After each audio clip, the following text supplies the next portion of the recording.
Coming up on News Live at 6, professional musicians share the stage with students. Find out how it prepares them for their careers. Plus, Thornton Park warms up in the cold with a chili festival. And what's next for the Department of Education? How this could impact families relying on financial aid. News Live at 6 starts right now. This is CitrusTV News Live at 6, your campus news leader.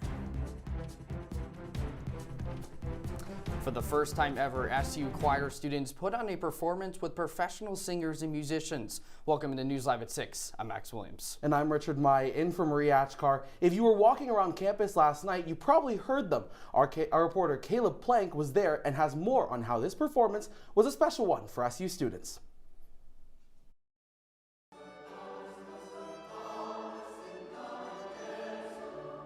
The first show of the Malgrim concert series at Hendricks Chapel was a unique first for SU students, as professional singers and musicians from the New York Broke joined the performance. Soloists such as Andrea Walker and Jean-Bernard Sarin accompanied the students in their exploration of 17th and 18th century music. It's just such a wonderful opportunity to have professionals and pre-professionals mingle, collaborate, share ideas, and just feed off of each other's energies. That's the beauty of music, right? Is that it brings people from all sorts of walks of life together. I think whenever you get a chance to work with professionals as a student, you get to see somebody embody that which you are still trying to figure out, and I hope to do that as best I can. And when you make music with someone who has more experience, it makes you just rise up to that level. For students, this opportunity to work with professionals gave for a great chance to learn, grow, and improve their craft. With this group of students, and especially with pros, I can step back and do less, and they will be able to get it done. For students like DJ Piquel, these opportunities prepare them to pursue careers in music fields. It's tough to find that balance of these are people my age, but also I'm in charge. But this is a really gracious group of students, and they've helped me a lot to find that space. For CitrusTV News, I'm Caleb Plank. What a wonderful story, Caleb. Thank you. Spring break is right around the corner, and for students staying on campus, there are some changes in your dining options over the break. Orange Hall will be the only dining hall open next week. All other dining halls will be open this weekend and reopen next weekend as students come back on campus. Well, Thornton Park Association hosted their 28th annual Chili Festival yesterday, and yet it's doing more than just filling you up. Our Elizabeth Gottlieb was there.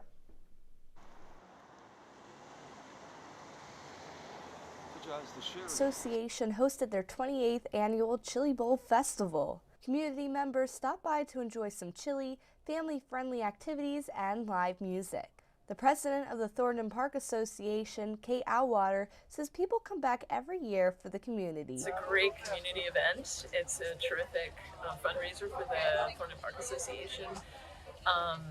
But mainly it's just an opportunity to get the neighbors together and the people who love Thornton Park to come in and enjoy a warm cup of chili on a cold, cold day. Peter Ensminger has brought his root beer to the event for over 12 years. All my neighbors come out in the cold weather because, people are locked up in their houses this time of year a lot, so it's good to see everybody. This chili festival has something for everybody, from food to music and bonding with the community. But there is more to this event. All proceeds are going to the revitalization of the park to make it a better place. Finding ways, new ways for people to be able to use the park. We use the funds of the Thornton Park Association. We use them for special projects. For example, this past year we put in a new bulldog sign, and then throughout the summer we're doing maintenance work. For CitrusTV, I'm Elizabeth Gottlieb. Elizabeth, thank you. Looks like it was a fun time. Are you a fan of chili? I am. I think chili is great. Okay. All right. I'm not a big fan, but we definitely need that during these cold temperatures right now. At least the sun was out today, though. We don't get that often here. So, all right, let's send it over to Riley. Yeah, thanks Max and Richard. Yeah, chili sounds amazing right now, but I will say, like Max, you said, it was definitely much nicer today. The sun helped a lot. I didn't need a hat, gloves, scarves, nothing like that. I think it was the perfect day for just my puffer coat and maybe even some sunglasses. Right now, though, it has gotten a bit cloudier. It's only 32 degrees outside, feels like 26 degrees outside, and it is cloudy, making it feel a little bit chillier, and that's going to kind of continue into tonight. It's going to drop down to 27 degrees with a feels like temperature in the 20s. Luckily tonight we won't expect any precipitation, no rain or snow, so you don't really have to change anything about your commute in the morning, and I'll have more on what you can expect during the day tomorrow later in the show. Back to you guys. State officials are investigating an inmate's death at a Utica State Prison. 22-year-old Messiah Nantwi was taken from Mid-State Correctional Facility Saturday to an outside hospital where they died shortly after. Nantwi's death comes as corrections officers have been on strike for the past 2 weeks. Mid-State is across the street from Marcy Correctional Facility, where corrections officers beat inmate Robert Brooks to death just last year.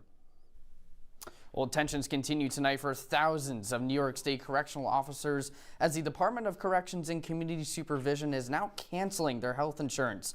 The move will also cancel health insurance for the officers' dependents. This comes after a tentative agreement was reached on Friday to end the weeks-long strikes, demanding better working conditions. But some officers were not satisfied. Over the weekend, the DOCCS began to fire officers who continued to strike.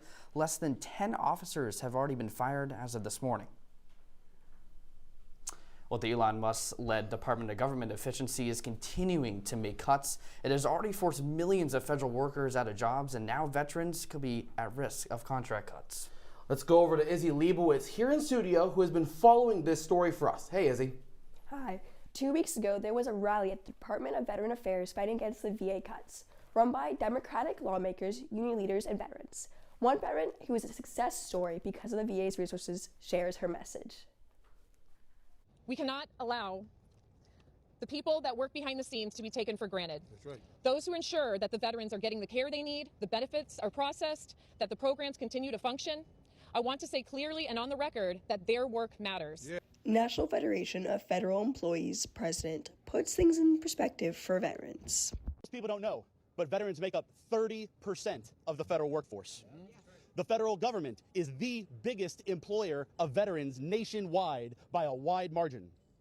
When this so-called DOGE says they intend to cut 75% of the federal workforce, that means they intend to fire 500,000 veterans in this country. Now, on the more local perspective, Syracuse's own Down at NVRC on how this might affect veteran affairs at the university and surrounding areas. A lot of work that is going to continue to happen regardless of what happens with any federal funding that gets rolled out. It'll just come down to where are the priorities, right? Budgets match priorities. He then addresses the concerns of not being able to keep up with the cuts. For 10, 15 years, there's been great programming put in place and support services put in place by outside organizations that will be there to pick up some of that slack and ensure that that service member has a smooth transition. As of now, the NVRC is ready to handle these cuts and the opportunity for better efficiency. This comes after the Syracuse VA Medical Center director resigned last week due to Trump's incentives. Citrus TV will keep you updated on the latest. Reporting in the studio, Izzy Leibowitz, Citrus TV News. Think about my mother's generation had to fight for this right in the first place. My generation took it for granted. And now it's not there for my daughter's generation. Governor Hochul today expanding on her You Are Hired initiative focused on recruiting federal workers who have recently been laid off. 2 billboards, one in Washington, D.C.'s Union Station and one in New York's Mayoneon Station with the words "New York wants you" have been launched as part of the expansion. New York currently has more than 7,000 job openings in its state workforce. Coming up after the break, the Department of Education may be in danger. How families could be affected. Plus, winter weather is affecting those roads. How are locals reacting? Next, stay with us. Welcome to an excellent episode of Live from Studio B.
watching Citrus TV News, live at 6 with Max Williams, Marie Achkar, and Riley Fay.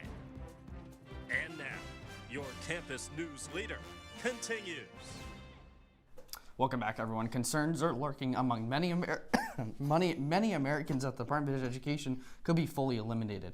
Trump has already been drafting an executive to shut down the agency. That's right, and millions of families across the country rely on the agency for financial and educational support.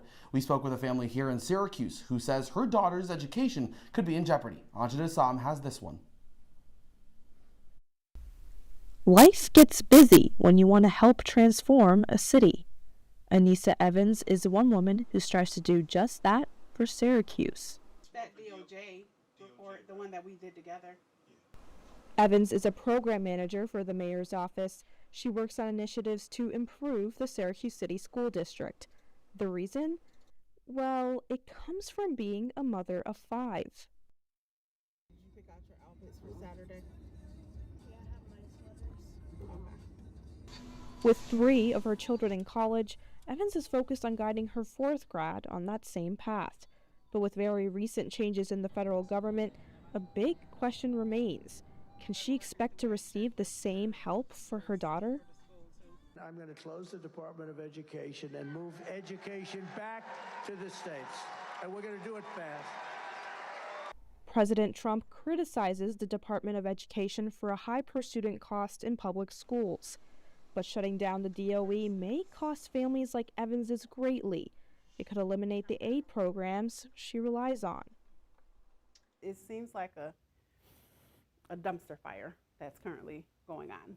And it trickles down to us. We're the ones who have to pay for that. While Evans hopes to protect these programs here in the school district, if you take a walk 400 miles south, you'll end up here at the Capitol, where Congress decides the future of the Department of Education. Congressman and former educator John Mannion says he is ready to take action.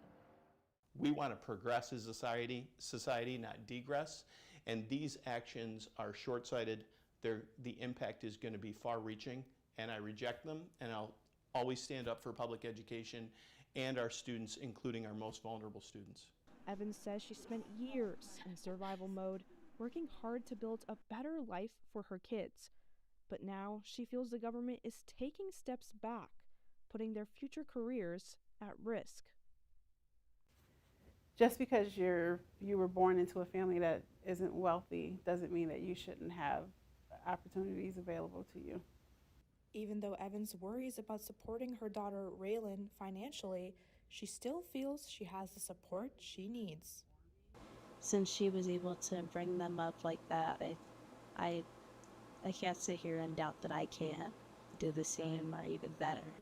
Evans isn't sure she can rely on the federal government, but is sure in her effort of raising her children.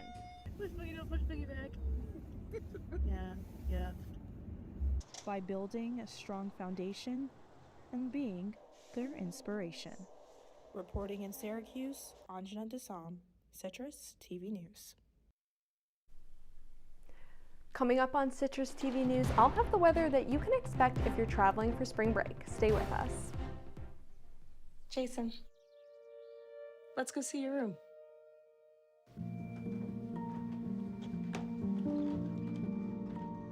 What do you think? We kept it a little spare, so you can decorate it how you like.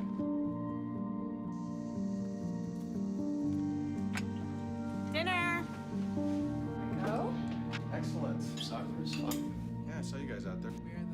We're the family. Yeah! Oh, I thought you were on my team. Wait.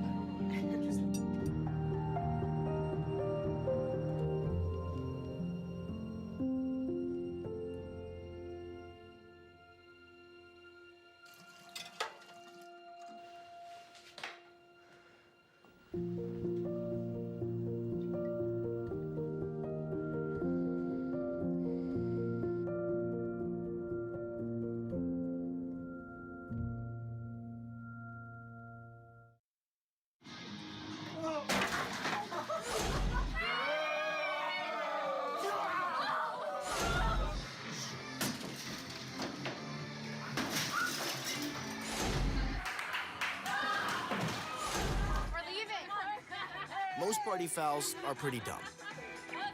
But if you decide to drink and drive underage, you could lose your license and your freedom. Underage drinking and driving. The ultimate party foul. From the CitrusTV Weather Center, this is SU's most accurate weather forecast. Welcome back. Now for tonight and then tomorrow, things aren't looking too bad. Tomorrow it will be cloudy all day long, but we're going to reach almost 50 degrees, high of 49, low of 44 for tomorrow. Unfortunately, Wednesday, although it will get warmer, it's expected to rain all day long with a high of 56. And then Thursday, it's going to do what we've been seeing for the past several months here in Syracuse, where it rains parts of the day but snows at other parts of the day, with a high of 44 degrees. And then again Friday, 40 degrees and cloudy. Now a lot of people are traveling home for spring break on Thursday, Friday, and even into the weekend, so it's not looking too bad, although on Saturday we are getting some snow just in the morning though, so definitely be cautious of that if you're traveling in the morning. Of course, later in the day it should be better. And then all around the region for today, it's kind of the same, about 30 degrees, high to mid 20s. Now, poor Fulton and Rochester just cannot get a break this winter. They both have flood warnings due to the snow melting that we accumulated the past several weeks. So that's all that snow is melting, and that's some rain that we're expecting the next few days. So that flood warning is going to last until Thursday at about 4 p.m. Guys, back to you. Thank you. Well, that snow is not going to help those road conditions here in Syracuse, which are continuing to be a concern for residents, especially as these winter weather conditions continue. Yeah, and while the city says they work year-round to fill the potholes, our Isabel Galan spoke to those who are not seeing those changes. Pesky potholes continue to pop up all across central New York, frustrating residents like Bill Molinaire. Brighton Ave from 173 all the way down for quite a few miles. It's horrible. It's really, really horrible. What he says started the issue near him was the water renewal project on 173 last spring. The construction that they did for the water project that they did really messed the roads up. And they never really resurfaced the roads like it was before the project started.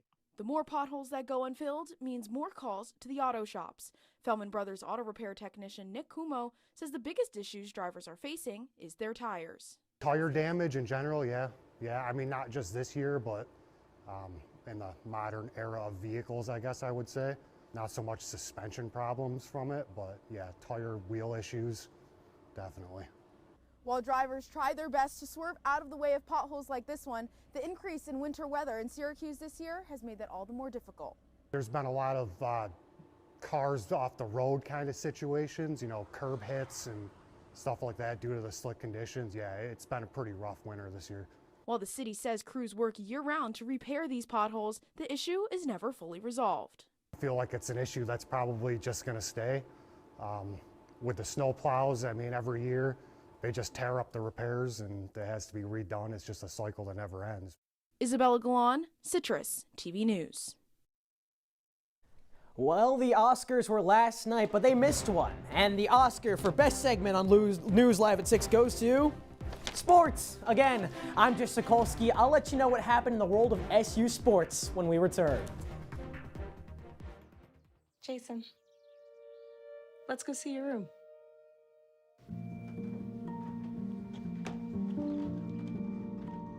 What do you think? We kept it a little spare, so you can decorate it how you like.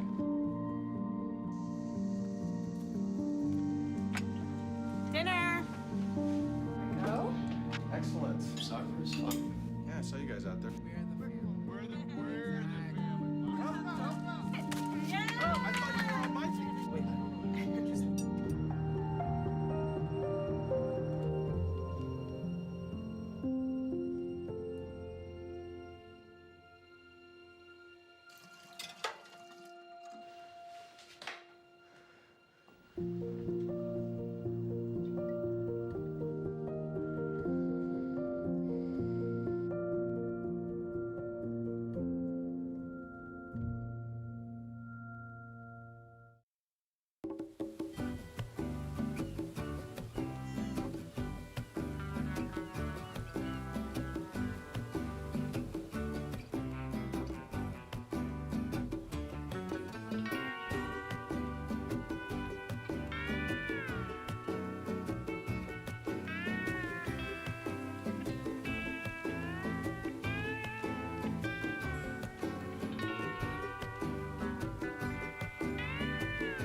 And now, your Citrus TV Sports Report.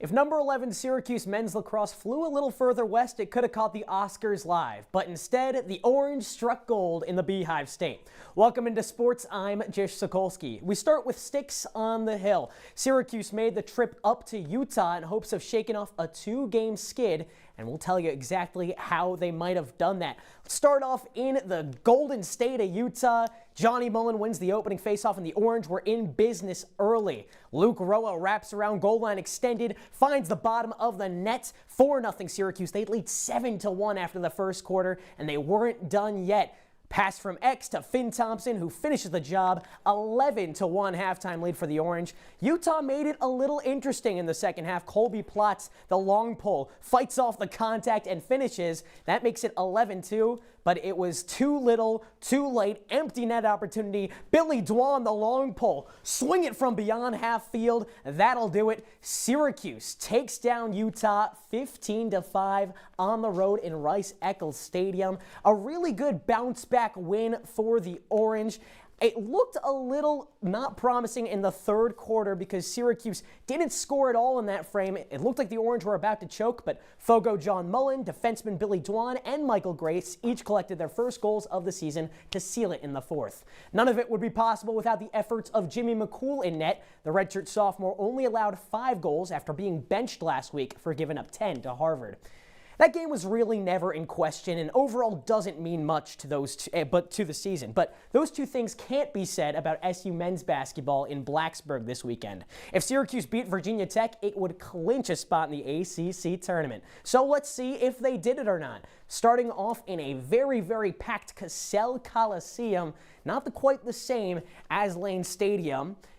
And the Virginia Tech wins the tip right away. Syracuse took an early lead, but it would be Jaden Shute living up to his namesake late in the first half, draining this three-pointer. 29-28, Syracuse still leads. 47-38 at the half. They would lead by as much as 13 thanks to J.J. Starling. With the left hand, he finished with 16 points. But Virginia Tech surmounted the lead, was up 3. But then Jaquan Carlos at the buzzer delivers this three-pointer. We're headed to overtime, folks, and it would be Virginia Tech. Ben Burnham gets into the paint, finishes with the right, but overtime was really defined by Jaden Young. The guard had 11 points in the extra period and 26 on the day. Virginia Tech took down Syracuse 101-95. SU, most points given up this season. And really, there weren't a lot of positives to take away. There were times you thought there was no way Syracuse was losing. The Orange had an 11-point lead midway through the second half and still found a way to choke. But it wasn't all doom and gloom, though. Guard Kyle Cuff tied a career high with 3 triples, and center Eddie Lampkin recorded his 13th double-double of the season. And sure, SU squandered its chance to secure a tournament berth, but they wouldn't have to wait long to go dancing because Boston College lost to California later in the evening, and the Orange backdoored their way into the ACC tournament. All you need is a chance, and well, that's exactly what women's basketball got too, but for the difference is the Orange earned them spots themselves to start off Women's Month. How about it? After a 41-point loss the last time Syracuse played Boston College, the script was entirely flipped in the 25-point blowout win. The Cuse has scored 80 points in back-to-back games, well above its average of 70 points per contest. The Orange are red hot at the right time because the ACC tournament is next, and wouldn't you know, it's BC, round 3 to kick off the conference tournament, guys. It's exciting. Well, Jish, I know there were a lot of questions about if they'd make the tournament, but now that they're in, how do you think they do? I think the women's team definitely has a much better chance than the men's team just because they won 2 games, scored 80 points in both of them. It's not about your record going into the tournament. It's about getting hot at the right time. And this Syracuse women's basketball team, they are on a tear right now. All right, things are heating up. All right, well, when we come back, we'll have one last look at your wake-up weather. Stay with us. Women are bad with money.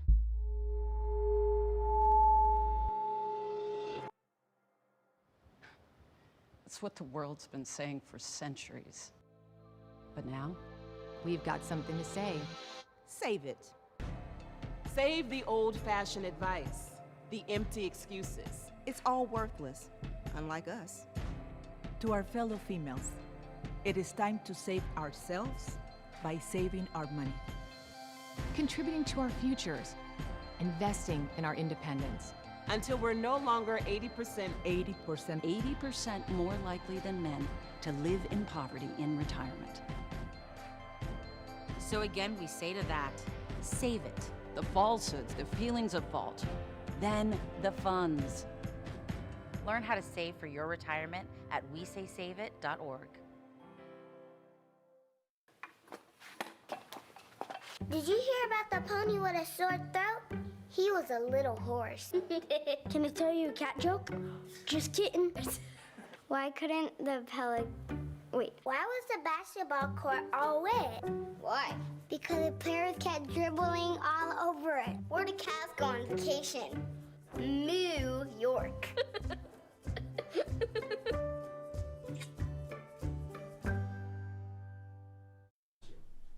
Don't say that though. Yeah, welcome back. So tomorrow it is going to start off a little bit colder. This is about 8 a.m. depending on what time you wake up, because like I said earlier, it's going to reach almost 50 during the day. It'll start off though at about 33 degrees with just some light winds. Let's get into the specifics. Around 3 p.m. is when it's going to reach its peak temperature, about 47. I wish it was sunny, but it'll be pretty nice overall throughout the day. Just cloudy throughout though. The temperature's not looking too shabby. Getting close to the 50s, not bad. All right, well, our Citrus TV studios will be closed for renovations for the remainder of this week and next week, so we'll see you after the break. Yeah, I mean, this has been the station and the studio that we've had, at least for us as seniors, for the last 4 years. I mean, I'm excited for what they do with it. I know. What are you guys most excited for? Well, as being a junior, I hear they might be installing a roller coaster to match the one on top of the GMA Wireless Dome, so I'm really excited about that, Riley. Yeah, I think any changes will be so cool and it's exciting. I know it was supposed to come last semester, now it's coming now, so I'm excited to see what happens. Yeah. Definitely sad to see this studio go away because we've just been in it for so long, but excited for new things. So. Absolutely. Don't cry because it's over, smile because it happened. Absolutely. And it's happening right now. Yes. And Syracuse basketball's hot, so sure. It's all good. All right, well, that's Citrus TV News Live at 6 for this Monday. Don't forget, you can follow us on X and Instagram at Citrus TV News. Now, for the entire Citrus TV News team, I'm Richard Mai. And I'm Max Williams. Thanks for joining us. Have a great night. We'll see you soon.